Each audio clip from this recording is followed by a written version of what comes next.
that was about analytic capabilities versus values. Again, the autonomous systems will give you the most value, but the maturity in which your business is decides how much value you can gain from the system that you have. We talked about how data science is different from data mining, machine learning. Data science is just basically a few principles or concepts that you're used uh, that used by the companies to have some structured thinking and an analytical way of solving things. Right? It just gives you some concepts and principles, but the reason that we need that is you cannot uh, you cannot have an unstructured way of thinking. So just like you have a structured way of learning any particular language or a structured way of solving a certain problem, similarly data science problems also have a set of principles and concepts and some techniques that you have to use. We took an example of Hurricane Francis, which was used by Walmart to have some data driven decisions made, right? So we saw how they were sending pop tarts basically to their centers instead of filling their trucks with something which is not useful. उन लोगों ने pop star भेजना शुरू कर दिया जो ज्यादा बिकने वाला है जब हरिकेन आता है. कैसे पता चला उनको हरिकेन के वक्त क्या बिकता है? उन्होंने पहले का हरिकेन देखा एक चाली और उससे डिफाइन डिसाइड किया. And all of this was in 2004. That's when they started using the data analytical thinking or data based data driven decision making. Okay, interesting stuff, right? In 2004. We also talked, we took a scenario where we had a Ganpati Visarjan in Pune, and you were hired as a data scientist, and now what you would be really doing if you are asked plan out plan out the inventory in in the time of the Ganpati Visarjan, and we all did some brainstorming together, and we were able to achieve or discuss it at good length, right? So that was what we discussed in the previous session, and we are going to add to that, and we are also going to learn some new techniques today. All right, so interesting things are going to be taught. Just focus, and if you have any questions, let me know right then and right there. You can unmute yourself, या फिर आप question यहाँ पर chat में डाल सकते हो, ठीक है? All right, let's get started. So today, again, we are going to start with the story because learning with the story is really interesting way. So 19th century में अब से कुछ 150-200 साल पहले की बात है. अ, जो इंश्योरेंस कंपनीज थे उनको इंश्योरेंस देना था लोगों को, ऑलराइट. लेकिन जब इंश्योरेंस देना होता है तब सबसे इम्पोर्टेंट क्वेश्चन होता है कि प्रीमियम कितना रहना चाहिए इंश्योरेंस का. आप सबका इंश्योरेंस होगा या फिर अगर नहीं होगा तो आप लोग निकालोगे कभी ना कभी इंश्योरेंस, राइट? तो इंश्योरेंस होगा या फिर फैमिली का प्लान होगा, इंडिविजुअल का प्लान होगा, जो भी प्लान होगा, या फिर आपका बिजनेस का, होम का, किसी भी चीज का इंश्योरेंस जब निकालते हो तो सबसे बड़ा क्वेश्चन होता है कि इसका प्रीमियम कैसा सेट किया जाए. करेक्ट. मंथली कितना इंस्टॉलमेंट मैंने मेरे यूजर से लेना चाहिए ताकि मैं लॉस में ना जाऊं, right? Because I am a business person. तो बहुत सारी कंपनीज स्ट्रगल कर रही थी कि कैसे हम लोग रिस्क एसेस करें, रिस्क के बारे में कैसे पता चले, प्रीमियम स्पेशली प्रीमियम हमको हम लोग कैसे पता चले. उसके वजह से क्या हो रहा था, बहुत ज्यादा इंस्टेबिलिटी थी फाइनेंशियल मार्केट में, specially in the insurance financial market. उन लोगों को अभी एक इंश्योरर के पास जाओगे आप तो वो बोलेगा कि okay you have to pay monthly ₹2000 to get this particular level of coverage. किसी और के पास जाओगे देन he'll say 1500. कोई और के पास जाओगे then he'll say 800, 1500. So the numbers were all out of the place, and no one was able to accurately assess the risk. ठीक है. तो रीजन, क्योंकि उनके पास इंफॉर्मेशन नहीं थी सबसे पहले तो स्टोर की हुई या फिर सेव की हुई कहीं पे. सेकंड, कोई साइंटिफिक अप्रोच नहीं था. सब लोग अपना अपना कुछ भी गट फीलिंग के हिसाब से वैल्यूज निकाल के या फिर प्रीमियम सेट करते थे और वही प्रीमियम्स उनको देते थे, और बहुत बार वो लोग लॉस में जाते थे उसकी वजह से। इसी वजह से इंश्योरेंस इंडस्ट्री उस वक्त बहुत लॉस की थी, या फिर it wasn't as profitable. Okay. And then came around Benjamin Gompertz, जिन्होंने सोचा कि what can we do so that this problem of financial instability in in insurance can be solved. Okay. And keeping that story in our back of our head, आज हम लोग अपना discussion शुरू करते हैं, ठीक है?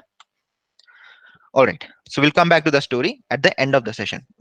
सो आज हम लोग जो पॉइंट सीखने वाले हैं वो कैसे उन्होंने यूज किया उसके बारे में हमें पता चलेगा। तो स्टैटिस्टिक्स पढ़ने वाले हैं हम लोग आज। स्टैटिस्टिक्स आप लोगों ने पहले भी पढ़ा था 10th स्टैंडर्ड में या फिर उसके पहले। स्टैटिस्टिक का मतलब होता है, फील्ड ऑफ स्टैटिस्टिक का मतलब होता है डेटा को कलेक्ट करो और डेटा को एनालाइज करो, that's it, nothing more and nothing less than that. जो भी आप डेटा कलेक्ट कर रहे हो उसके बारे में जब आप कोई फैक्ट लिखते हो, देन दैट बिकम्स स्टैटिस्टिक्स, ठीक है? तो field of statistics is different than the statistics itself. You don't have to worry about the differences, कोई सवाल पूछता नहीं है इंटरव्यूज में वगैरह, but it's good to no.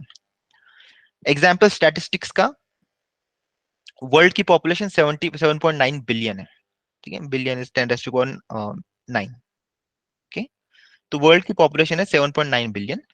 और एक और स्टैटिस्टिक हम लोग यहाँ पे लिख सकते हैं कि 2023 में average, sorry, median Indian age is 28.7, ठीक है? So these are some facts about things in general, right? This is a fact about the world population. This is a fact about the ages of Indians. All right. So these are just facts. So facts about the data are called as statistics, and the field of statistics is study of those facts, study of the study and practicing the collection of data. दो main concept है यहाँ पे। सबसे पहला, measures of central tendency. Second is measures of spread. All right. तो we'll go one by one. तो measures of central tendency, imagine करो अ, आप अपने बॉस को मिल रहे हो, और आपके बॉस बहुत, आपका बॉस बहुत जल्दी में है, और उन्होंने पूछा आपको कि सेल्स रिपोर्ट के बारे में बताओ। कल कल कितना सेल हुआ? अ, अब हमारे पास 10 प्रोडक्ट है, तो 10 प्रोडक्ट्स में से एवरेज 10 प्रोडक्ट्स का सेल के बारे में बताओ मुझे, ठीक है? और मुझे सिर्फ एक ही नंबर बताओ। तो what you will tell is average number of sales, या फिर you will tell that what is the average cost of each item that was sold. Right, let's take a more concrete example maybe, ठीक है? Let's say आपके दुकान में 10 लोग आ रहे हैं, और 10 लोग अलग अलग आइटम्स ले रहे हैं, और हर आइटम की प्राइस अलग है, और हर आदमी अलग अलग अमाउंट स्पेंड कर रहा है, ठीक है? कोई आके 10 रुपए स्पेंड कर रहा है, कोई आके 100 रुपए स्पेंड कर रहा है, कोई आके 200 स्पेंड कर रहा है, कोई 400 स्पेंड कर रहा है, ठीक है? ऐसे 10 लोग आए, और 10 लोगों ने अलग अलग अमाउंट स्पेंड किया आपके दुकान में। और मैं आपको आके पूछता हूँ कि tell me one value that is important, ठीक है? अभी यहाँ पे 10 वैल्यूज है, 10 में से एक वैल्यू कैसे पिकअप करोगे आप? कौन सी इंपॉर्टेंट है? हो सकता है पहली इंपॉर्टेंट है, हो सकता है लास्ट वाली important, you never know, right? So when you have to summarise the data like that, the couple of ways of summarising it. सबसे पहला है मीन। आप मुझे मीन बता दोगे, you will tell that the mean value spend by each customer is $200। तो मुझे पता चल जाएगा कि ऑन एन एवरेज $200, सॉरी, दो ₹200 एक कस्टमर स्पेंड कर रहा है मेरे दुकान में आके, ठीक है? सो वो average is important to tell you the central tendency. जो डेटा पूरा है वो हर एक वैल्यू के बारे में नहीं बताता है, वो डेटा को समराइज करके एक वैल्यू में बता देता है आपको, ठीक है? So that's a good thing about the mean. So it does not tell about individual data points, but it tells you about the data as a whole. All right, and it is used in many cases. Example, IPL में जब आप देखते हो कि कौन सा batsman अच्छा है या फिर कौन सा बैट्समैन अच्छा नहीं है, अ, आप लोग उनके हर एक मैच का जाके ये नहीं चेक करोगे स्कोर कितना किया था उन्होंने। वहां पे क्या आता है? बैटिंग का एवरेज लिख के आता है, करेक्ट? सो बैटिंग के एवरेज से आपको पता चलता है कि how is this batsman, is a good batsman, is ये बैड बैट्समैन, और इज ये एवरेज बैट्समैन, ठीक है। तो वो एवरेज स्कोर जो होता है, वो एवरेज स्कोर कैसे कैलकुलेट किया उन्होंने, उन्होंने अभी तक जितनी भी बार उन्होंने वो बैट्समैन बैटिंग करने के लिए बाहर गया है, कितने रन उन्होंने बनाए, divided by total number of matches he played, total number of innings he played, right? So that gives you an average. So average is telling you about the summary of the data. It's not telling you about the individual data points. Firstly, mean आपने पढ़ा है, mean average, कभी कभी उसको expectation भी बोलते हैं। यहाँ पर लेट्स से आपके पास 1 2 3 4 4 नंबर्स है, तो उनका एवरेज कैसे निकालते हैं आप, 1 + 2 + 3 + 4 divided by 4, so this will give the average. Yes और नो, एवरेज समझ में आया? सब लोगों ने देखा भी होगा एवरेज के बारे में, पहले भी यूज किया होगा कई बार। रन रेट भी एक एवरेज ही है, करेक्ट। ऑन एन एवरेज एक ओवर में कितने रन बनाने हैं, लेट्स से आपको आप 2020 खेल रहे हो, और आपका टारगेट है 120, alright. So you know that on an average every over you have to score 6 runs to achieve that target, all right? What if your target was 130, correct? अगर आपका टारगेट 130 रहता, तो आपको 6.5 के इससे स्कोर करना पड़ता, लेट्स से, ठीक है। 6.5, करेक्ट, आई थिंक 6.5। तो 6.5 के एवरेज से आपको स्कोर करना है। इसका मतलब ये है क्या कि 6.5 रन निकाल सकते हो आप कभी? यस और no? Can you ever score 6.5 run? No. No, No, right? sir. So it is telling an on an average कितना आप स्कोर करना, कितना आपको निकालना है, ऑलराइट। तो इंडिविजुअल डेटा पॉइंट्स के बारे में कुछ नहीं बताना है। आप मे बी फर्स्ट ओवर में 6 रन निकालो, उसके बाद वाले ओवर में 7 रन निकालो, तब आपका एवरेज होगा 6.5। तो इस तरह से मीन या फिर average, same names, expectation against same name, ये यूज होता है, ठीक है। अभी आउटलायर्स के बारे में पढ़ते हैं। आउटलायर एक ऐसा कॉन्सेप्ट है जो मीन को बहुत ज्यादा इन्फ्लुएंस करता है। आउटलायर का मतलब, एक कमरे में 5 लोग हैं, ठीक है, उनकी सैलरीज या फिर नेटवर्थ, उनका नेटवर्थ मतलब उनका टोटल कितना पैसा है उनके पास। एक के पास है 40 lakhs, 60 lakhs, 60 lakhs, 40 and 50 lakhs, okay, everyone has this much net worth. अभी एवरेज इस रूम का एवरेज नेटवर्थ कितना है, 50 lakhs, ऑलराइट।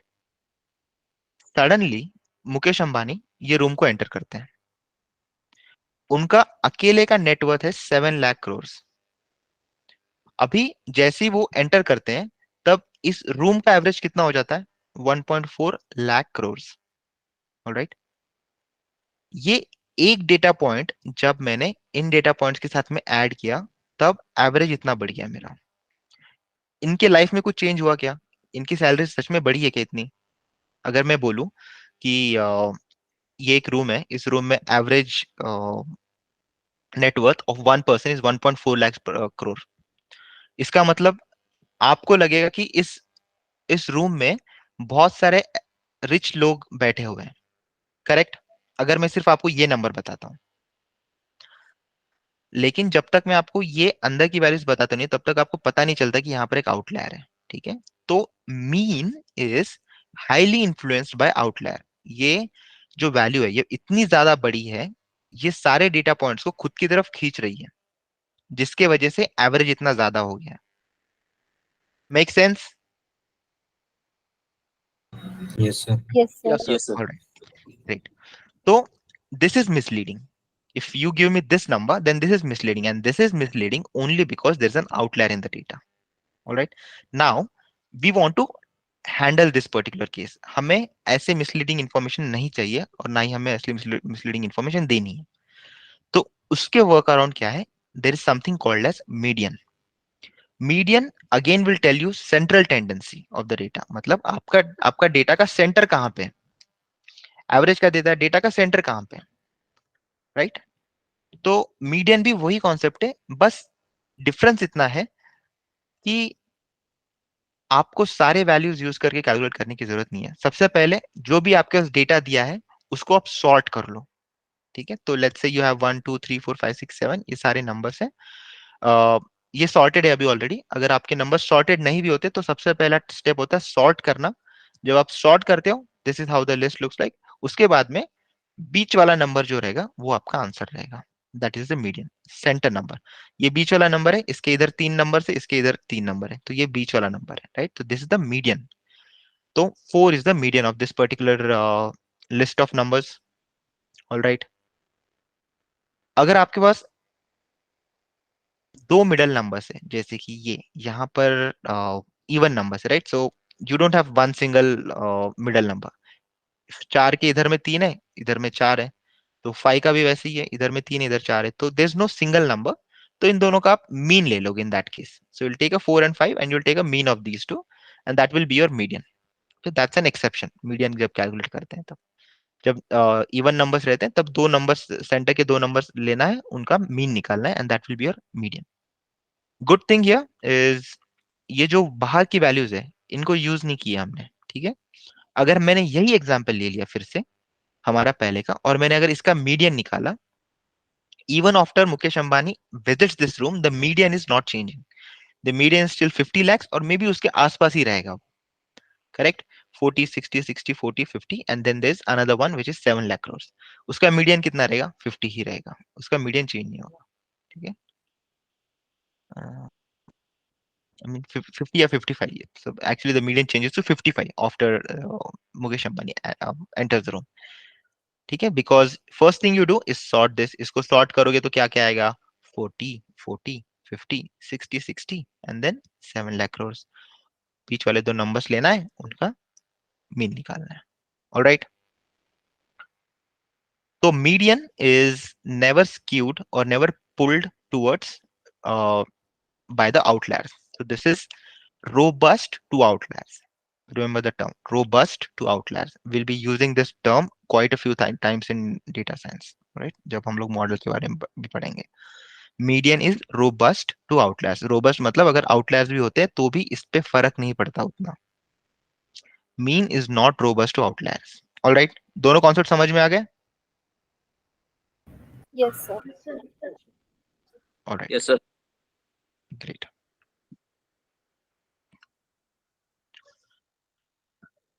अभी बहुत बार हमारे पास कुछ इस तरह का डेटा होता है जो मीन मीडियन नहीं निकाल सकते। एग्जाम्पल, नंबर ऑफ कलर्स इन आपका जो जेम्स का ये होता है चॉकलेट्स का बॉटल, जहाँ पे आपके पास ग्रीन कलर के चॉकलेट्स होते हैं, कुछ रेड कलर के चॉकलेट्स होते हैं, कुछ येलो कलर के होते हैं, कुछ ब्लैक कलर के होते हैं, कुछ पर्पल कलर के होते हैं, राइट? तो उसमें कलर से अलग अलग, राइट? जब कलर्स वाला डेटा है आपके पास, ये कैटेगरिकल डेटा है, तो उनको आप सॉर्टिंग नहीं कर सकते डायरेक्टली, ठीक है? Maybe you can sort by number of colored that you have, number of yellow, number of green, वो sorting कर सकते हैं, लेकिन green yellow green ऐसे जब रहता है तो sorting नहीं कर सकते, ठीक है? एक और एग्जांपल लेते हैं। लेट्स से अभी हमारे क्लास में अलग अलग स्टेट से लोग हैं, ठीक है? तो there are some people from Maharashtra, then there are some people from Punjab, there's some people from Gujarat, then there's some people from Karnataka। तो अलग अलग स्टेट से लोग हैं। तो I when I want to rank, okay, I cannot say that कि Maharashtra के students are better than the Punjab students or the Punjab students are better than the Karnataka, right? There's no ranking, इनके बीच में कोई ranking नहीं है। मैं अगर पता करना चाहूँ इस तरह के डेटा के बारे में सेंट्रल टेंडेंसी क्या है, तो what I can do is I can calculate a mode. Mode का मतलब होता है मोस्ट फ्रीक्वेंट वैल्यूज कहाँ से है, सबसे ज्यादा स्टूडेंट्स कहाँ से है। So that is my mode. Maharashtra से सबसे ज्यादा स्टूडेंट्स है, then my mode of this particular data is Maharashtra. Same way यहाँ पर एक एग्जाम्पल दिया है, ये आपका डेटा है 1 1 1 1 3 4 5। ओके, सबसे ज्यादा क्या रिपीट हो रहा है यहाँ पर? 1 रिपीट हो रहा है, तो इसका मोड हो गया 1। यहाँ पर देखते हैं 1 1 2 2 3 4, ऐसा डेटा है आपके पास। Maybe this is age of people that you have in your kindergarten, ठीक है? Maybe lower than kindergarten. फिर स्टूडेंट जो बच्चों का हॉस्पिटल जो लोग विजिट कर रहे हैं उनका एज है, उन बच्चों का एज है, right? So there first patient came in, his age was 1, second came in, his age was 1, उसके बाद में एक और आया बच्चा, उसका एज था 2, उसके बाद में कोई और आया, उसका एज था 2, देन 3 and 4 लाइक दैट, ठीक है। तो मोड क्या है इनका? There are 2 modes. यहाँ पर ये एक मोड है जो 1 और 1 दो बार है, और ये सेकंड मोड है 2 2, ये दो बार है। तो ये there are 2 modes in this data, alright. जब आपको सिंगल मोड रहता है then it's called as unimodal, ठीक है। जब आपके पास दो मोड्स होते हैं अलग अलग, then this is called as a bimodal data. Bi का मतलब दो, तो this is a bimodal data, ठीक है।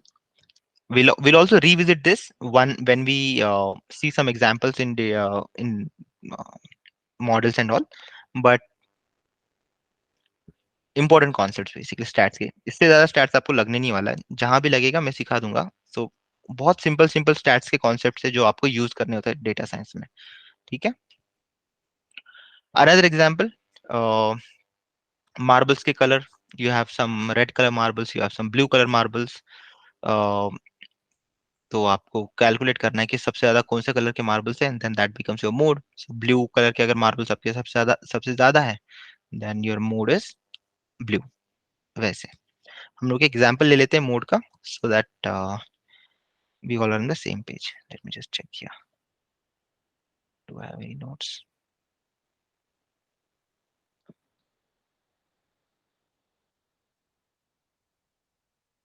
Alright, I will send you यहाँ पर चैट पे, you guys have to tell me mode क्या है इसका, ठीक है।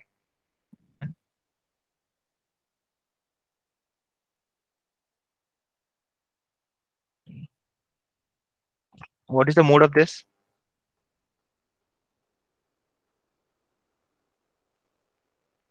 1 and 3. 3. 3.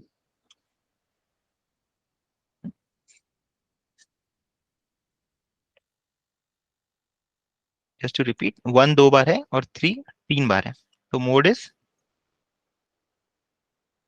What is the mode of this? The mode is 3। Most frequent कौन सा है? 3 है, सो मोड इज 3 हियर, ऑलराइट।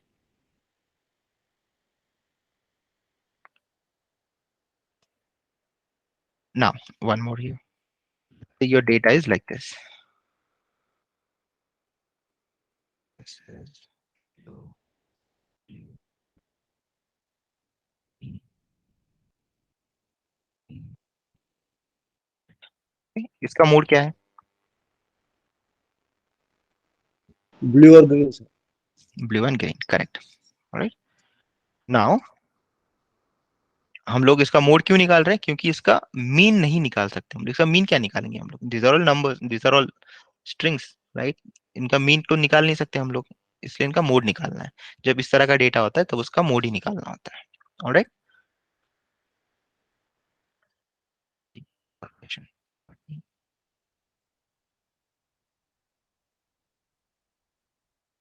का मीडियन क्या है? Median is the middle number, right, 30। और मीन क्या है इसका?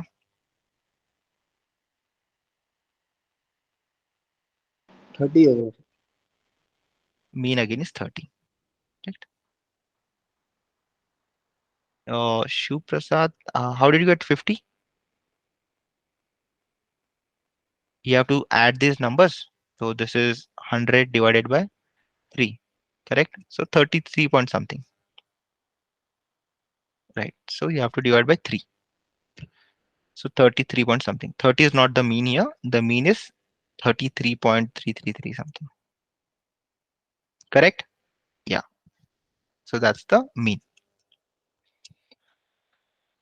So if you want to give one number from a list which is important, and if you are asked कि इसको describe करो इस data को, तो you will either tell the mean, you will tell a median, or if the data is numeric if the data is something like this, then you'll tell a mode. Okay, all right, let's continue. अभी मैं बार बार आपको यहाँ पर एक list दे रहा हूँ, ठीक है। 1 2 3 4, 1 2 3 4 5 6 7, 1 2 3 4 5 6 7, ठीक है। उसके बाद में मैंने आपको ये लिस्ट दी, ठीक है। 40, 60, 60, 40, 50 lakh and then 7 lakh crore. Okay, ये जो लिस्ट मैं आपको दे रहा हूं, इसको स्टैटिस्टिक्स की दुनिया में डिस्ट्रीब्यूशन भी बोलते हैं कई बार, ठीक है, उसको डिस्ट्रीब्यूशन भी बोलते हैं। नाम थोड़ा सा कॉम्प्लेक्स लगता है या फिर आपको लगता है I don't know what distribution really is, but all it is sequence of values, उसको डिस्ट्रीब्यूशन बोलते हैं, ठीक है।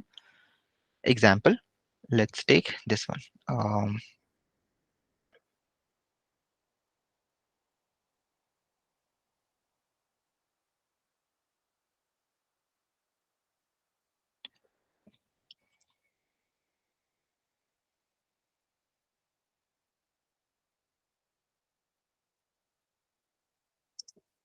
Get an example for you all.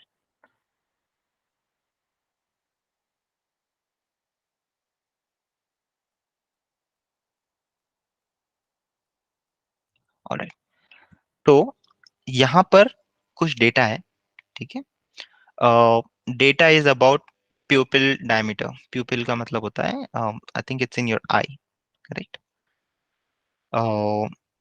जब लाइट की इंटेंसिटी 10 होती है तब प्यूपिल का डायमीटर कितना रहता है, ठीक है। जब लाइट की इंटेंसिटी 10 होती है तब प्यूपिल का डायमीटर 5.1 होता है, 7.8 भी हो सकता है, फिर 8.9 भी, अलग अलग डायमीटर्स यहाँ पे कैलकुलेट की गई है, ठीक है। तो ये लाइट की डेंसिटी है और ये प्यूपिल का diameter. Pupil, let me just tell you, pupil is nothing but it present in your eye. ये जो आपकी आंख होती है ना, ब्लैक वाला सर्कल, ठीक है, ये जब लाइट ज्यादा रहती है तब इट श्रिंक्स, जब लाइट कम होता है तब इट एक्सपांड्स, ठीक है। तो लाइट की इंटेंसिटी के ऊपर वो चेंज हो रहा है। जब लाइट की इंटेंसिटी 10% है तब क्या है, जब 90% है तब श्रिंक होता है, राइट। तो ये कम होता है डायमीटर। तो इमेजिन करो कि आपको सिर्फ ये रो दिया गया है, ठीक है, सॉरी ये कॉलम दिया गया है, आपको दिया गया है लाइट की इंटेंसिटी क्या क्या है, 10 है, 30 है, 50 है, 70 है, 90 है, 10 है, और आपको पूछा जाए what is the average light intensity, तो आप क्या करोगे, इन सबका एडिशन करोगे, डिवाइड करोगे number of number of rows you have here, right? So here you have 15 rows, correct? So that will give you average light density intensity, ठीक है। ये जो इंडिविजुअल नंबर्स है यहाँ पे 10, 30, 50, 70, 90, इसको बोलते हैं distribution of light intensity, right. So it is called as distribution. Why it is called as distribution? Distribution is nothing but single values. ये क्या है, this is distribution of your trial one. ये क्या है, this is distribution of your trial two. ये क्या है, distribution of trial three. Alright, so individual values सब मिलके, ये सब इंडिविजुअल वैल्यूज ऑफ कॉलम मिलके एक डिस्ट्रीब्यूशन बनता है आपका। ऑलराइट, और आपको मीन मीडियन सब डिस्ट्रीब्यूशन का ही निकालना होता है। ओके, समझ गया डिस्ट्रीब्यूशन क्या होता है? Yes, sir. ऑलराइट,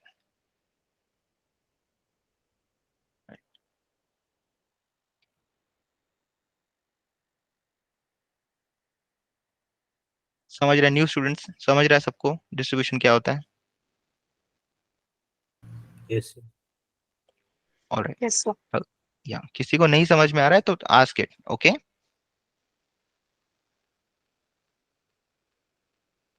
तो डिस्ट्रीब्यूशन क्या है, सीक्वेंस ऑफ वैल्यूज, ऑलराइट, उतना ही होता है डिस्ट्रीब्यूशन में, and there is nothing complex and nothing to be to make a fuss about it, ठीक है। ऑलराइट, तो ये तो हो गया सेंट्रल टेंडेंसी के बारे में। डेटा का सेंटर बताओ मुझे, डेटा का मीन बताओ, डेटा का मीडियन बताओ, डेटा का मोड बताओ। This will tell me about the central tendency of the data. Alright, anyone has a question? Yes Harish.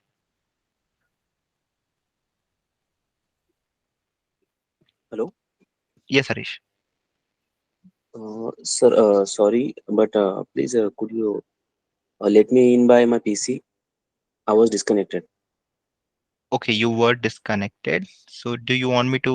I think you're already in the meeting, right? So I was joining by my mobile phone, but it's mhm. very difficult.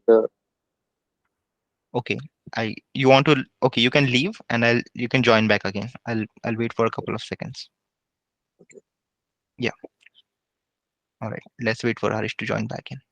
तब तक किसी को कोई सवाल? Let's do another question ये तब तक by the time joins. So, tell me median. Okay, now tell me the median of 3, 5, 1. What is the median of this?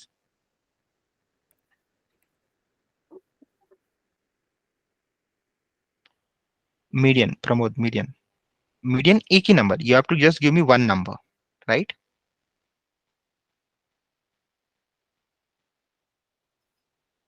Okay, okay, understood. Pramod. ठीक है. तो always mean, median, mode will be single number. एक पूरा का data का distribution है. And what is this? What is this? This is a distribution of data. All right. This is one column. ये जो आपको दिया गया, so this is one column. All right. 10, 30, 50, 70, 90, right? So let's just do this.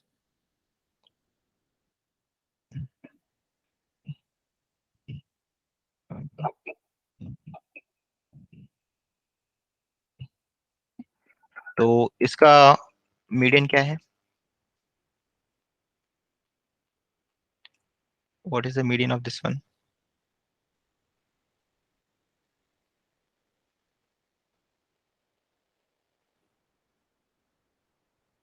पहला step क्या है median निकालने का?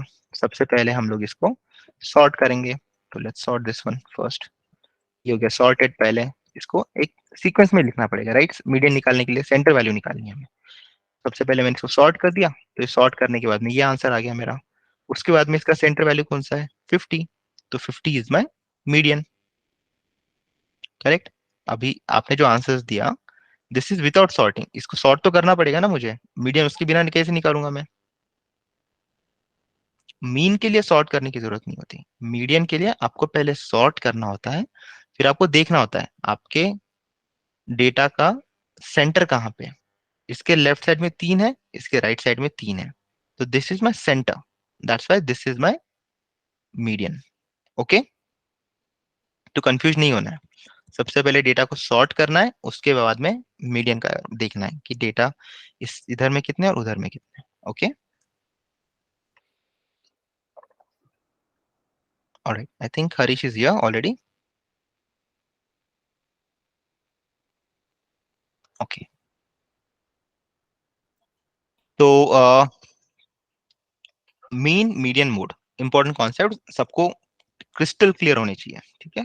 There should be no doubt whatsoever in mean median mode.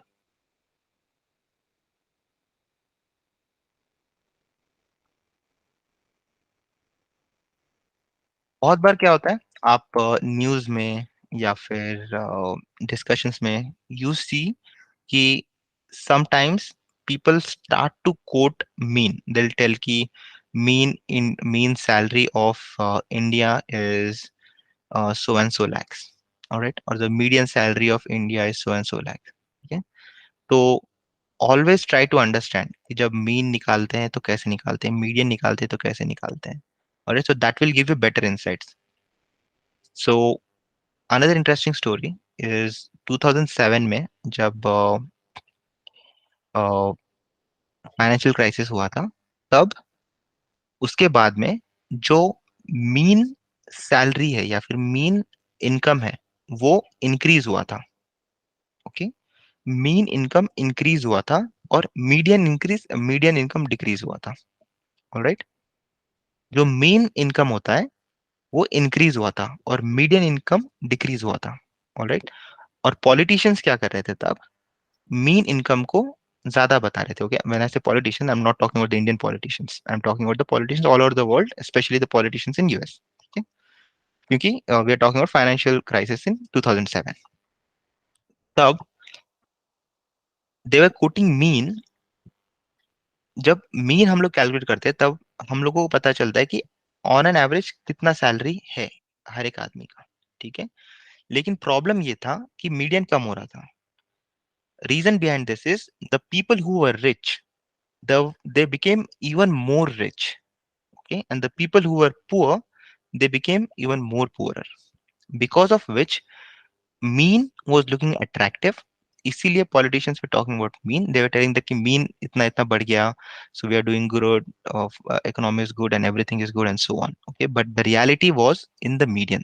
rather the reality was in the details of things. All right, so always understand when you're analyzing the data or when you're trying to see an answer from mean and median, how does the mean get affected by the outliers? And if there are outliers, don't use mean, use median, right? And that was just a digress from our topic. ठीक है, अभी तो हो गया, हमने सब कुछ पढ़ लिया सेंट्रल टेंडेंसी के बारे में। तीन ही चीजें, mean median mode, that's all. Central data के सेंटर के बारे में इनके अलावा कोई और चीजें नहीं यूज किए जाते कॉमनली, तो यही चीजें आपको याद रखनी। नेक्स्ट, ये तो हो गया डेटा के सेंट्रल टेंडेंसी के बारे में। What about spread of data? ठीक है, spread of data, spread of data से क्या पता चलता है कि आपका डेटा कितना फैला हुआ है। लेट्स से आपका एक यूट्यूब चैनल है और यूट्यूब चैनल पे आपको यूजुअली कुछ स्टैटिस्टिक्स मिलता है कि you'll get a statistics saying कि आपका जो यूट्यूब चैनल है इस पर्टिकुलर एज ग्रुप के लोग देख रहे हैं, ठीक है। And they will say that people ranging from age 4 to age 50 is what your audience is, ठीक है। So that is the range, ये आपका रेंज है। अगर आपके पास ये नंबर की लिस्ट है, ये डिस्ट्रीब्यूशन दिया गया है, इसका रेंज कैलकुलेट करना बहुत सिंपल है। सबसे पहले मैक्सिमम वैल्यू निकालो, उसको सबट्रैक्ट करो मिनिमम वैल्यू से, this will give you the range. Maximum value निकालने के लिए अगेन सॉर्ट करो, मैक्सिमम वैल्यू निकालो, subtract this with the minimum value and that will give you the range. Okay,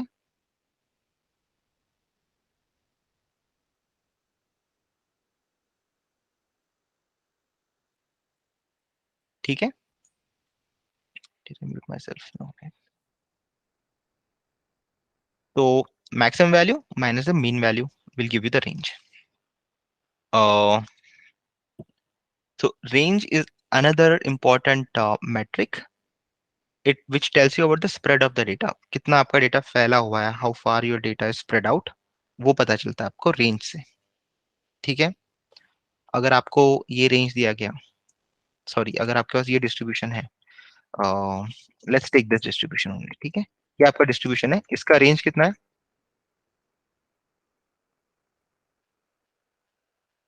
what is the range of this? Range कैसे calculate करते हैं? Max minus मिन, 80 sir. Correct, 80। Alright, तो max minus मिन निकालेंगे तो range निकल जाएगा। ऑलराइट, अभी रेंज इज ऑल गुड, ठीक है, रेंज से सब कुछ पता चलता है, मीन पता चलता है, मैक्स पता चलता है, but is it enough? That's the question that we want to understand here. If I tell you कि आपका जो यूट्यूब चैनल है, उस यूट्यूब चैनल पे people who are from age 14 and maximum age is 70। Alright, अगर मैंने आपको बोल दिया 14 से लेके 70 तक का एज ग्रुप है, ये एज ग्रुप के लोग आपके चैनल पे आ रहे हैं, okay. Now, this information is useful, but does this really tell you about the audience? क्या आपके ऑडियंस के बारे में बताता है क्या आपको? It just tells you कि कुछ there are people who are 14 and there are people who are 70 years old too who are watching. But आपका core audience क्या है? ये पता चल रहा है कैसे core audience क्या है?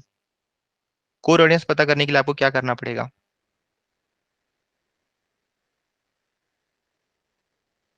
थोड़ी देर पहले हमने क्या पढ़ा?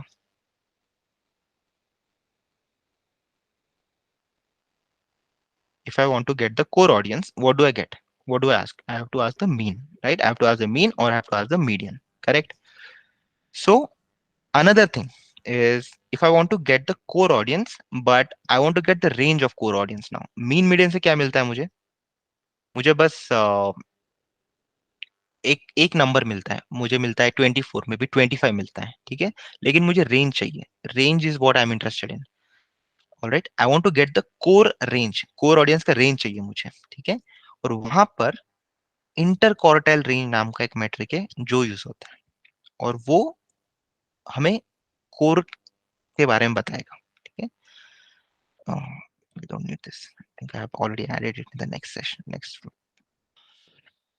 बहुत सिंपल है, थोड़ी देर के लिए मेरे साथ में रहो, you'll understand this one. Okay. Example लेते हैं, बहुत सिंपल है। ये आपके पास डेटा है 62, 63, 64, 64, 70, 72। ये आपके पास डेटा है अलग अलग, ठीक है। लेट्स से कि ये एजेस है, age of people who are in a retirement group. एक ग्रुप बनाया रिटायरमेंट ग्रुप, व्हाट्सएप का ग्रुप बना है रिटायरमेंट का, और उसमें ये सारे लोग हैं, सबका एज है अलग अलग, ठीक है। 62 एज है किसी का, किसका 63 है, किसी का 64, 64। ये व्हाट्सएप ग्रुप पे लोग हैं, उनका एज है। ऑलराइट, अगर मुझे इसका मीडियन निकालना है तो क्या करूंगा मैं? सबसे पहले ये सॉर्ट करूंगा, ये सॉर्टेड है पहले से ही, तो इसका मीडियन क्या हो गया? इन दोनों के बीच की वैल्यू। इन दोनों के बीच में कुछ वैल्यू तो है नहीं क्योंकि ये इवन है, राइट? तो इनका एवरेज कितना है इन दोनों का? 71। सो that is my median. Good, median calculate हो गया मेरा। मीन क्या है? इन सबका एडिशन करो, divided by 8, sorry divided by 10, that will give me the median mean, right? सबका addition divided by number of values I have, that will give me the mean. Mean निकल गया, मीडियन निकल गया, but I am interested in the range, ताकि मुझे पता चले कि इस ग्रुप में सबसे ज्यादा लोग कौन से एज रेंज के बीच में है। ऑलराइट, तो यहाँ पर इंटर क्वार्टाइल रेंज आता है। सबसे पहले कैलकुलेट क्या करना है हमें? ये डेटा दिया है हमारा, इस डेटा को स्प्लिट करना है हाफ में, इसको हाफ में स्प्लिट करना है। आधा डेटा इधर है, आधा डेटा इधर है। ऑलराइट, आधे इधर है, आधे उधर है। उसके बाद में जो लेफ्ट हाफ है, लेफ्ट हाफ, उसका फिर से आपको स्प्लिट करना है आधे में। So you split it into half again. इसका मीडियन निकालो। इसका मीडियन क्या है? 64। ये जो ये वाला डेटा है ना, इसका मीडियन क्या है? 64। राइट साइड वाला, इसका मीडियन क्या है? 77। ओके, तो आपका इंटर क्वार्टाइल रेंज हो गया 64 to 77। This is your interquartile range. Answer is 77 minus 64, which will give you 13. So 13 is your interquartile range. Or another way to say this is, most of the people in this WhatsApp group are between the age of 64 and 77. There are some people who are outside of this interquartile range. उसके बारे में हम लोग बाद में पढ़ेंगे, but this is how you calculate the interquartile range. अभी आपका जो डेटा था एज ग्रुप का, जो लोग 14 से लेके 70 तक का है, आपको अगर कैलकुलेट करना है कि आपका कोर ग्रुप कौन सा है, तो फिर आप इंटर क्वार्टाइल रेंज ऐसे कैलकुलेट करोगे तो आपको पता चल जाएगा कि आपका एज का जो कोर ग्रुप कौन सा है। उसके वजह से क्या होगा? The content that you make will will basically be tailored toward that particular group. ठीक है, अगर आपके पास बहुत ज्यादा यंगस्टर्स हैं, if your average age is 24 and your interquartile range is 22 to 27, then the content that you put in will be different. Okay, अगर आपका interquartile range है और या फिर if most of the people are within the range of 17 to 22, तब आपका content कुछ अलग रहेगा, right? So this is how interquartile range is used in the real life. Okay, एक और एग्जांपल देखते हैं, क्लियर हो जाना चाहिए interquartile range, you should not have any doubts. ये एक एग्जांपल है। एक और डेटा दिया गया है आपके पास, ये 45, 47, 42, ये सॉरी 52। इसको हाथ से करके देखो सब लोग, ठीक है? ऑल्दो यहाँ पर आंसर लिखा हुआ है, right with your hands, just look at this numbers first and median निकालो सबसे पहले। उसके बाद में लोअर हाफ का मीडियन निकालो और अपर हाफ का मीडियन निकालो। Right? जब मैं बोल रहा था कि आधे इधर और आधे उधर, मुझे it just reminded me of that famous dialogue from Sholay, आधे इधर जाओ आधे उधर जाओ। Right, so that's what we are doing here. आधे इधर आधे उधर, सॉर्ट करो, आधे इधर आधे उधर, और फिर ये जो आधे हैं इसमें से सेंटर निकालो, फिर इसमें से सेंटर निकालो। तो in that particular example Asrani is basically your median. Anyways, so ये एग्जांपल समझ में आ रहा है? सब लोग एक बार हाथ से कैलकुलेट करो।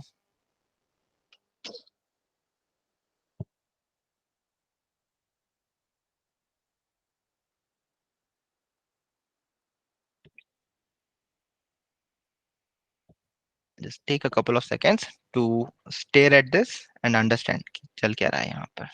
ठीक है, कैसे कैलकुलेट कर रहे हैं, पूरी तरह से समझ में आ जाना चाहिए आपको। अगर नहीं आ रहा है, I will repeat again, I just take a pause of couple of seconds.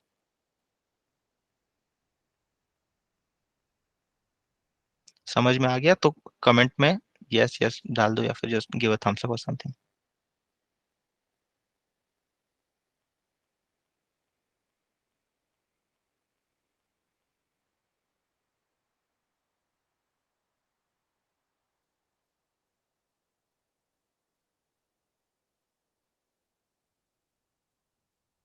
Alright, great, so most of the people are understanding. So very important concepts जो हम लोग आज पढ़ रहे हैं, बहुत इंपॉर्टेंट कॉन्सेप्ट्स है, बार बार रिपीट होंगे कॉन्सेप्ट्स, ठीक है। Mean, median, mode, range, alright, सारे बार बार रिपीट होंगे। Alright, great. तो अभी आपको स्प्रेड के बारे में पता चल गया, इंटरकॉन्टिनेंटल रेंज के बारे में बेसिकली, ठीक है।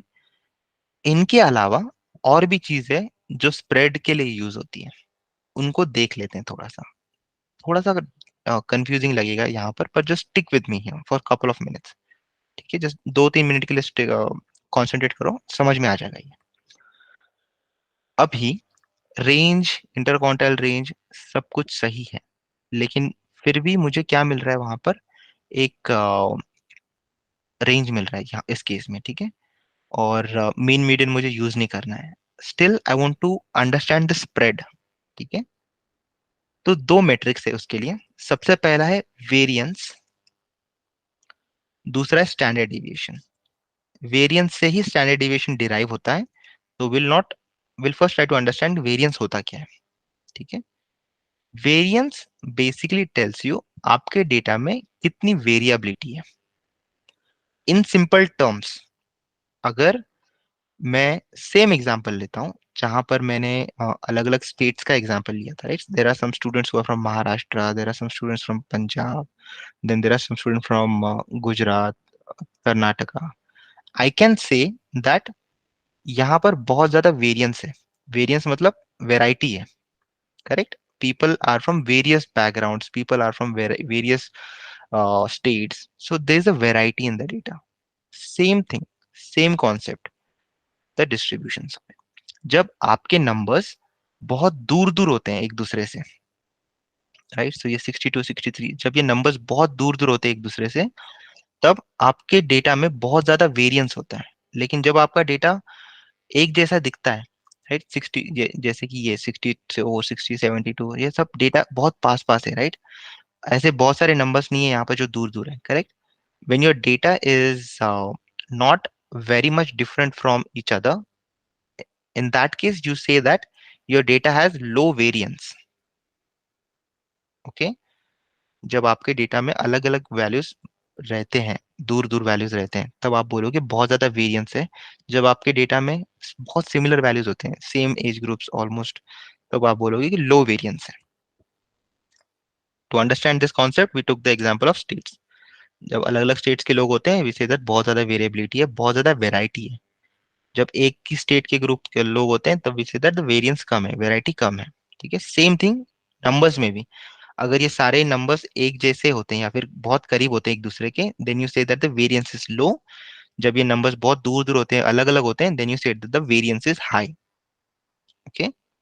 वेरिएंस कैलकुलेट करने के स्टेप्स है यहाँ पर 3, ओके। सबसे पहले आपको मीन निकालना होता है, और हर एक वैल्यू को मीन से सबट्रैक्ट करना होता है, और उसको टोटल नंबर ऑफ वैल्यू से डिवाइड करना होता है। एग्जाम्पल लेते हैं, 1 2 3 4 5 ये नंबर्स है, दिस इज अ डिस्ट्रीब्यूशन। इसका मीन क्या है? 3 इज द मीन। सब सेकेंड स्टेप क्या है? जो मीन है उसको हर एक वैल्यू से सबट्रैक्ट करो, तो 1 - 3 करो, 2 - 3 करना है, फिर 3 - 3 करना है। एग्जैक्टली क्या कर रहे हैं हम लोग? 3 को इससे माइनस कर रहे हैं, फिर 3 को इससे माइनस कर रहे हैं, फिर 3 को इससे माइनस कर रहे हैं, 3 को इससे माइनस कर रहे हैं, और सबका स्क्वायर कर रहे हैं, ठीक है। सबका स्क्वायर कर रहे हैं, उनका एडिशन कर लो, उसके बाद में उसको डिवाइड कर दो। जितने डेटा पॉइंट्स है उससे, 5 डेटा पॉइंट्स है तो 5 से डिवाइड कर लो, आपको मिल जाएगा वेरिएंस, ठीक है। कितना वेराइटी है मेरे डेटा में, right. Yes, someone raise their hand. Yes Shiv Prasad. Yeah sir, actually वो मीन से वैल्यू सब्ट्रैक्ट करनी है या फिर वैल्यू से मीन सब्ट्रैक्ट करना है? सेम आंसर आएगा क्योंकि आप स्क्वायर कर रहे हो। यस, ओके, हाँ। करेक्ट, आंसर हाँ। सेम आएगा आपका, क्योंकि अगर नेगेटिव भी वैल्यू आई तो भी आंसर सेम आ जाएगा, because you are squaring it. Alright, yes sir. तो anything will work. Okay, thank you. Alright, yeah yes. तो इस तरह से आपको वेरिएंस निकालना है, और वेरिएंस की एक खासियत है कि ये हमेशा पॉजिटिव रहता है, इट्स नेवर नेगेटिव, बिकॉज आप स्क्वायर कर रहे हो सबका, and it's always positive. Mean, median, mode negative हो सकते हैं आपके, लेकिन वेरिएंस आपका हमेशा पॉजिटिव रहता है। ठीक है, जब आप वेरिएंस का स्क्वायर रूट करते हो तब आपको स्टैंडर्ड डिविएशन मिलता है। ऑलराइट, क्योंकि हम लोग यहाँ पर मीन कैलकुलेट कर रहे हैं और मीन को सबट्रैक्ट कर रहे हैं, जो भी इश्यूज मीन के साथ में, वो आपके इश्यूज यहाँ पर भी आ जाएंगे। जैसे कि आउटलायर्स जब होते हैं तब आउटलायर्स की वजह से वेरिएंस ज्यादा दिखता है बहुत बार। ओके, तो जो जो इश्यूज मीन में है वो सारे इश्यूज वेरिएंस और स्टैंडर्ड डिविएशन में आ जाएंगे, क्योंकि हम लोग मीन से ही कैलकुलेट करने हैं। वो सबसे पहला स्टेप क्या किया हमने, मीन निकाला, राइट। तो ऑब्वियसली उसके जो भी प्रॉब्लम्स रहेंगे वो प्रॉब्लम्स इसमें भी आ जाएंगे, उसके जो बेनिफिट्स रहेंगे वो बेनिफिट्स इसमें भी आ जाएंगे, सेम वे। ठीक है, will spend more time understanding variance standard deviation again जब हम लोग मॉडल्स वगैरह पढ़ेंगे, बट अभी के लिए इतना काफी है। ओके, इसका स्क्वायर रूट कर लो, आपको स्टैंडर्ड डिविएशन मिल जाएगा। स्टैंडर्ड डिविएशन कैलकुलेट क्यों करते हैं, क्योंकि हम लोग यहाँ पर स्क्वायर कर रहे हैं ना, तो हमारा ये जो नंबर है, ये यूनिट है, ये स्क्वायर हो गया। जब हमें इसके यूनिट में वापस चाहिए होता है तब हमें स्क्वायर रूट ही करना पड़ेगा, इसीलिए हम लोग standard deviation most of the times use होता है। But will talk about that more when we talk second time about statistics. ठीक है, अभी के लिए इतना काफी है। Make sense?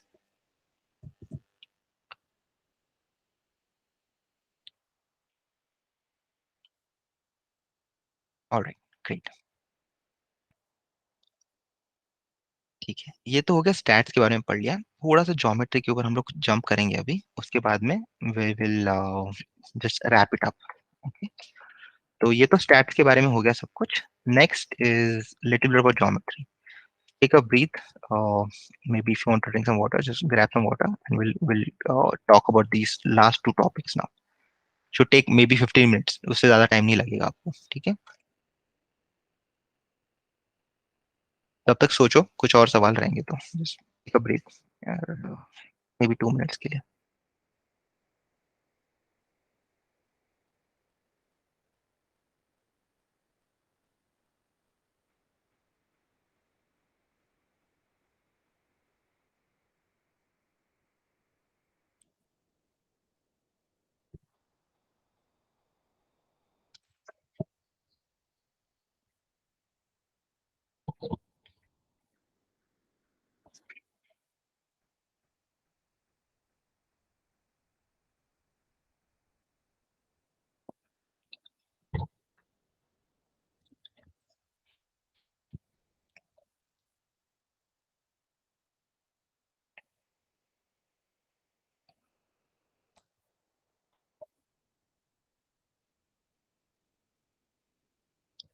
All right, I hope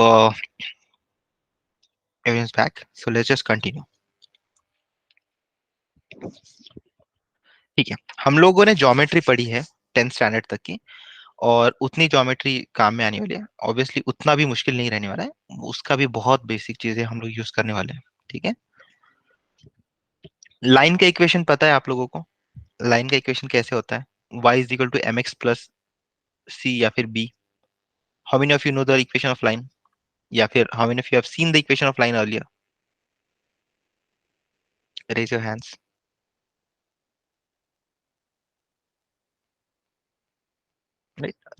10th standard के पहले ही सबको लाइन का इक्वेशन सबको पता होता है, करेक्ट? तो लाइन का ये एक इक्वेशन है, this is nothing but y is equal to m x plus c. M क्या है? स्लोप है। y क्या है? c क्या है? इंटरसेप्ट है। ठीक है, अगर आपको स्लोप कैलकुलेट करना है तो आपको ये फॉर्मूला यूज करना होता है, y2 minus y1 divided by x2 minus x1, जहाँ पे x and y are your intercept value जो आपको दी गई होती है, राइट। दो डेटा पॉइंट्स, अगर अगर आपको दो पॉइंट्स दिए गए तो आप उससे लाइन का इक्वेशन निकाल सकते हो, करेक्ट? मे बी अभी नहीं आप कर सकते हो, बट आप आपने किया है पहले कभी तो भी, ठीक है। तो ये लाइन का इक्वेशन है, ऑलराइट। स्लोप जो है m, इससे बेसिकली पता चलता है कि आपका लाइन कितना स्लैंटेड है, ठीक है। जब जब स्लैंटिंग कम होता है तब स्लोप कम रहता है, जब स्लैंटिंग ज्यादा रहता है तब स्लोप ज्यादा रहता है, ओके। जब ये लाइन को आप ऐसे रोटेट करते हो या फिर ऐसे इस डायरेक्शन में मूव करते हो ऊपर नीचे, या फिर इस डायरेक्शन में मूव आप ऊपर नीचे करते हो, तब आपका स्लोप चेंज होता है, ऑलराइट। आप लोग सोच रहे हो कि मैं क्यों बता रहा हूँ, ये यूज होने वाला है आपको डेटा नेक्स्ट मॉडलिंग में वगैरह, ठीक है। तो जस्ट नो कि ये बेसिक्स है थोड़े से। ये लाइन का इक्वेशन है, और लाइन जब आपको इस तरह से रोटेट करोगे तब आपका स्लोप चेंज होगा, ठीक है, तब आपका एम चेंज होगा। जब आप लाइन को ऊपर नीचे करोगे ऐसे, राइट, ये जो ग्रे कलर के लाइन है these are just telling you कि मैं लाइन को ऊपर और नीचे कर रहा हूँ, राइट। तब आपका वाई इंटरसेप्ट चेंज होगा, ये जो बी है ना, तब चेंज होगा जब मैं लाइन को इस तरह से मूव करूंगा, ओके। जब ऐसे रोटेट करता हूँ तब स्लोप चेंज होता है, जब ऊपर नीचे करता हूँ ऐसे तब वाई इंटरसेप्ट चेंज होता है लाइन का। लाइन के बारे में बस इतना बताना था मुझे, हम लोग और भी पढ़ेंगे, बट अभी के लिए बस इतना याद रखो कि लाइन ये होता है। अगर आपको और टाइम मिलेगा आफ्टर द सेशन, थोड़ा रिविजिट कर लो आप लाइन की इक्वेशंस को वगैरह, ठीक है। ऑलराइट, लाइन के साथ साथ और भी अलग अलग चीजें हैं ज्योमेट्री में। स्पेशली तीन मेन बेसिक एलिमेंट्स होते हैं ज्योमेट्री में। पॉइंट्स होते हैं, लाइंस होते हैं, और प्लेन्स होते हैं, ठीक है। पॉइंट्स पता है हमें क्या होता है। जब मैं x इज इक्वल टू 21 बोलता हूँ, so this is basically a point. ये एक लाइन का इक्वेशन है, y is equal to 2x+4, alright. जब मेरे पास थर्ड डिमेंशन आ जाता है, z डिमेंशन, करेक्ट, तब मेरे पास प्लेन बन जाता है, right. So this is a plane, alright.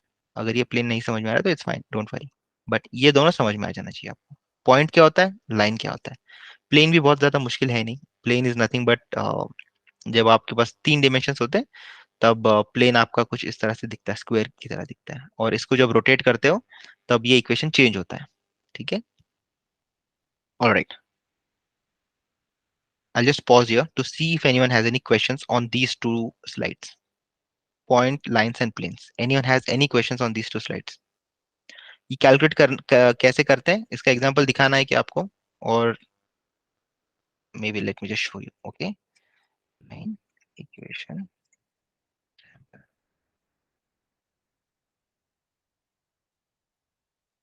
आ गया, लाइन का equation. Let's just take let's just take this example, alright। ये लाइन का इक्वेशन है 0460। लेट्स ट्राई टू कैलकुलेट इसका इक्वेशन, ठीक है। तो ला पॉइंट कौन से, 0,4, और सेकंड पॉइंट कौन सा है, 0,0, 0। तो स्लोप जब निकालना होता है, slope is equal to y2 - y1, तो 0 - 4, 0 - 4 divided by x - x1, 6 - 0। Answer क्या आ गया, -4 divided by 6। So that's my slope, alright. अभी हमें कैलकुलेट करना है इंटरसेप्ट। इंटरसेप्ट कैलकुलेट करने के लिए क्या करना पड़ता है हमें, एक्स की वैल्यू 0 इंसर्ट करनी पड़ती है यहाँ पर, डू दैट।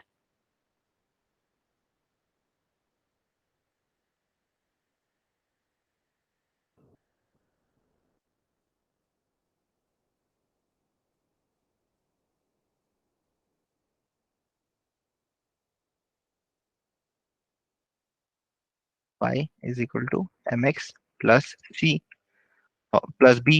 हमें b की वैल्यू कैलकुलेट करनी है, तो सबसे पहले x की वैल्यू हमें 0 डालनी है यहाँ पर, राइट। तो y is equal to m की वैल्यू कितनी है, -4 बाई 6। x की value,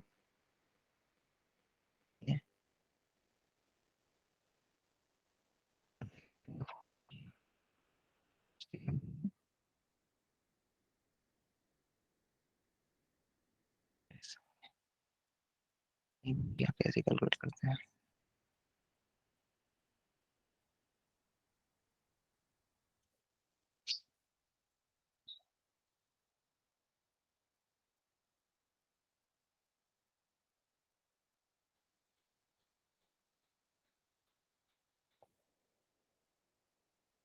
One second.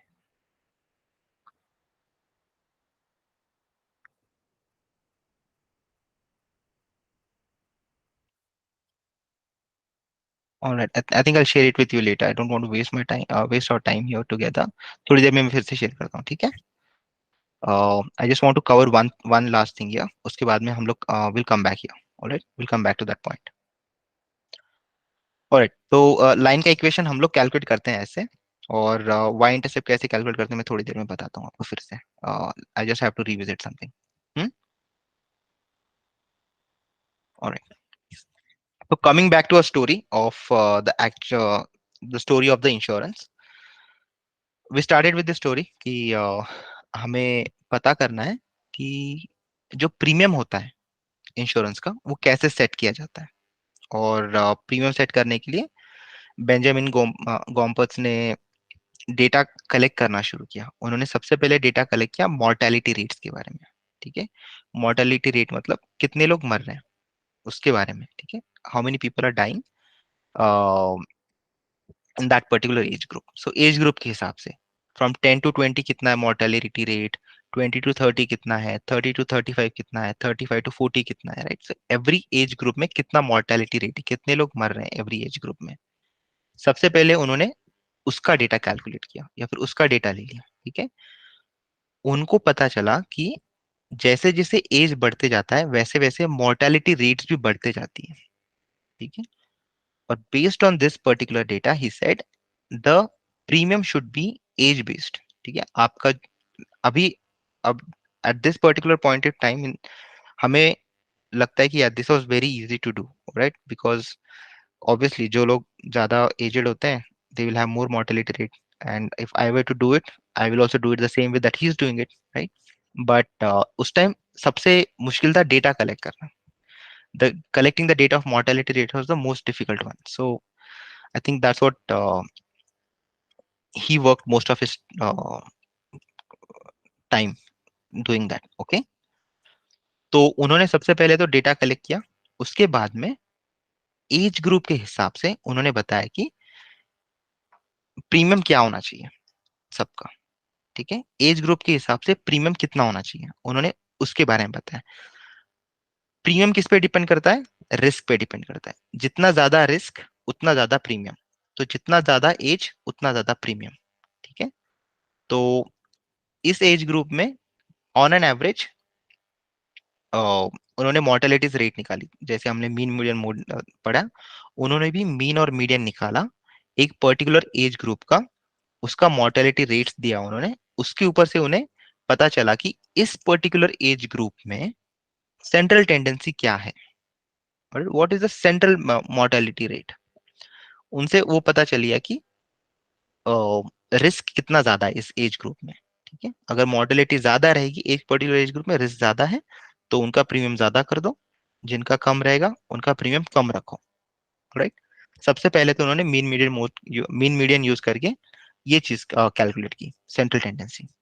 Right, second is जो मोड है जो हमने आज पढ़ा. ठीक है, मोड से उनको क्या पता चला कि जो लोग मर रहे हैं, right, the people who are dying and the people who really need the insurance, उनका कॉमन कॉज ऑफ डेथ क्या है. ठीक है, तो कॉमन कॉज ऑफ डेथ अगर उनको पता चला कि common cause of death is heart disease, तो फिर जब people who are having heart diseases और या फिर हिस्ट्री ऑफ हार्ट डिसीजेस, उनका प्रीमियम थोड़ा ज्यादा रहेगा as compared to the people who are not having heart disease और people are having good lifestyle. ठीक है, तो मोड से उन्हें ये पता चला कि कौन से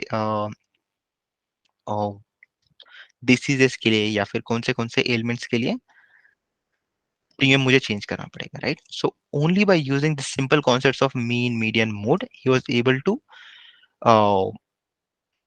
was able to make better decisions on the risk and to also introduce some financial stability in the insurance market. All right, obviously this is not, I mean, his work was not only limited to mean median mode and these calculations. He also gave something called as Gompert's law, and there were other things too that he worked on, but most of his work was using these basic statistical concepts. Right, so that's a real life example of how these important concepts were used earlier in 19th century, and you'll also see them being used in recent years too. Okay, all right, so I think that is one thing that I wanted to highlight. Now let's get back to our example of line here. Or did I made a mistake here? So I have this data point here, slope निकल गया, y is equal to minus y.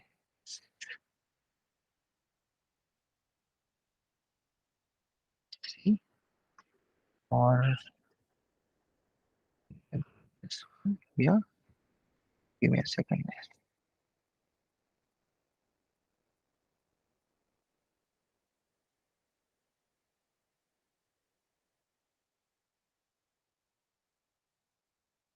तो ये अगर line है तो ये यहाँ से विजिट करता ही होगा, तो 4 से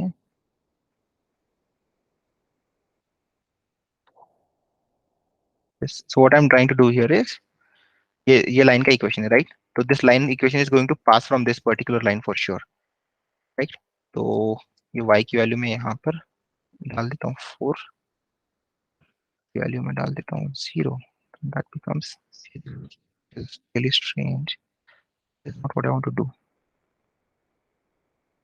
What if I do it opposite? 6 4s are 24. Okay, take this line, ठीक है? So instead of using this point, I'll use this point, second point. ये second point में use करता हूँ. Line का equation यहाँ से pass होने ही वाला है. तो y की वैल्यू क्या है यहाँ पर 0 है.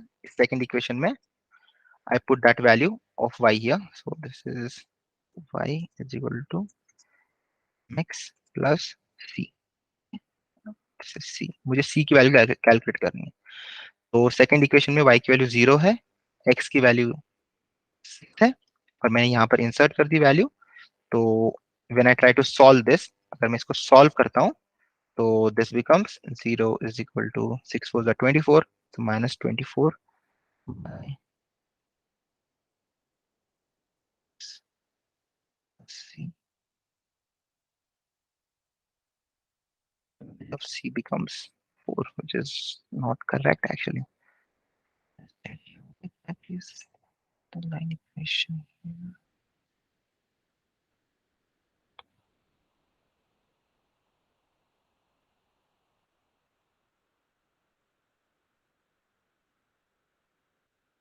Yes, someone wants to say something. Sir line का हमारे पास यहाँ पे x भी है y भी है, तब तो लाइन का इक्वेशन जो है वो ax plus by is equal to c होगा ना? That's also one way of writing it. Ax plus by is equal to c. So that's one way of writing it. तो यहाँ पर क्या किया मैंने, इसको ऐसे भी लिख सकते हैं, या फिर अगर मैं इसको चेंज कर दूं लिखने का तरीका, so this can become y is equal to minus ax plus c divided by e. Correct? ऐसे भी लिख सकता हूँ ना लाइन का इक्वेशन में. अगर मैं इसी इक्वेशन को थोड़ा सा चेंज करके लिखूं तो ये इस तरह से भी लिखा जाएगा. करेक्ट? Yes sir. कोई क्या, तो यहाँ पर जो माइनस ए बाई बी है, that is your m, which is your slope. Okay, बस उसको चेंज किया. Instead of writing it like this ax plus by plus c, उसको मैंने ऐसे लिखा y is equal to mx plus c.